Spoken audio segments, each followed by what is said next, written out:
what's going on? Welcome back to another video. So I know I've been a little offbeat this week with my uploading. It's been a really busy week. On top of some local flooding in my area from the bad weather on yesterday.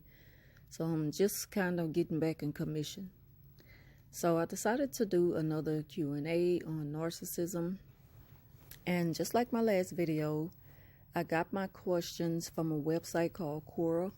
And on the Quora website, I have my profile, and I also have my YouTube channel linked in my Quora profile. So the answers to those questions are my answers. I didn't get them from anywhere else. And so what I decided to do is just to, like I say, use that website again to answer questions on my YouTube channel, because it's already linked on there. So if y'all go check out the Quora website, look at the thousands and thousands of narcissism questions, you'll probably run across my page and my profile. And some of the questions you'll probably see that I've answered. And so I'm going to use those questions in this video.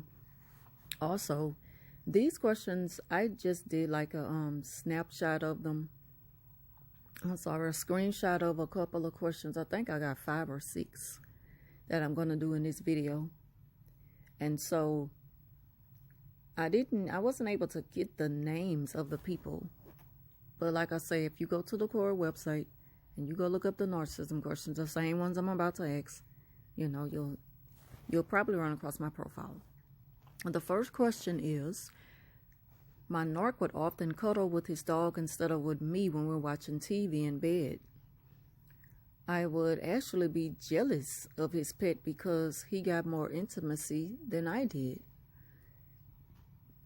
Did the narc do this on purpose to make me feel excluded, or was it more, unintentional? And I answered both, because the narc's main goal is to have you run behind them. They are not out of touch with what's going on. They are very out of touch with what's going on inside of them, which makes them emotionally unavailable to others. And once you stop giving him the reaction, he'll start to lose interest in the dog, love bomb you, then distance himself again in that same moment, and it's just going to be like a repeated pattern of what narcissists do. So I hope I answered her question.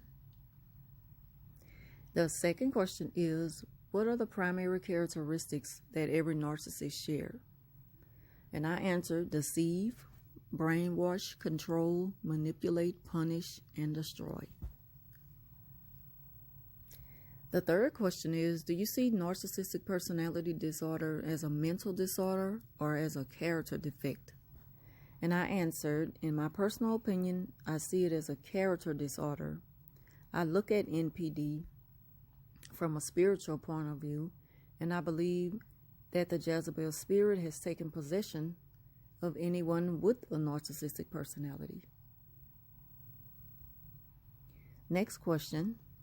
What is the likelihood of a narcissist saying to themselves, I know I'm wrong, but I enjoy doing this too much? And we all of us who've dealt with the narc, we all say this to ourselves, like, do they ever just sit back and think, man, I know I'm wrong, I did some messed up stuff to that person, Do they ever feel guilty? And my question is, I answered, the narcissist co-worker, she would always boast about being stuck in her ways. And she wasn't planning on changing, even if that meant hurting somebody. And that's how she was. And like I say, when she would mention these things about herself, it would make me cringe. And sometimes I would wonder, like, why am I friends with somebody like this? Like, it was never comfortable to know that she really felt this way about things and people. Like I say, the example I gave about the kid and the allergies, the food allergies, she didn't care about changing the menu for the child. She felt like, well, if the mother knows that the child have an allergy, why don't they just send them to school with their own lunch? And I'm like, well, they have a choice to bring their own lunch, and they have a choice to eat a free meal. It's not hard to issue the parents a menu so they can know what's going to be on the menu, and then they'll decide, well, I'm going to pack your lunch today, to keep the child from getting sick from a food allergy. Yeah, so that's how narcissists think. I don't think they ever feel bad about the things they do. The next question is, do narcissists have insecurities? And I answered, the narcissist's whole existence is based on insecurities. They're known to pretend to be someone they're not, and they do this based on the emptiness and the insecurities within them. The second to last question is, are people with narcissistic personality disorder psychologically or emotionally happy? Is it difficult being a narcissist? And I answered, I wouldn't say that they're happy. I'll say that they are psychologically content.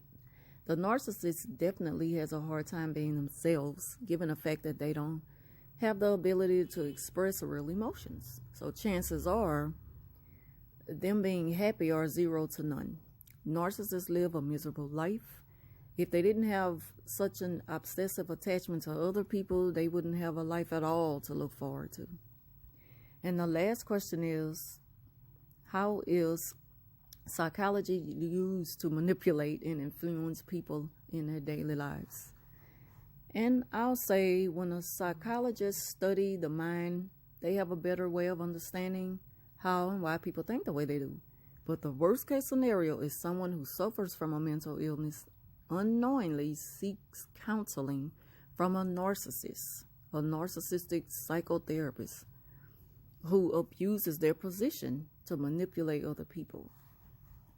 I mean, that's the worst case scenario. So if you ever find yourself in a position to where your therapist is making you uncomfortable and not being able to start the healing process, run and go find you a new therapist. So I hope y'all enjoyed this video. Thank you for watching, and I'll talk to you soon.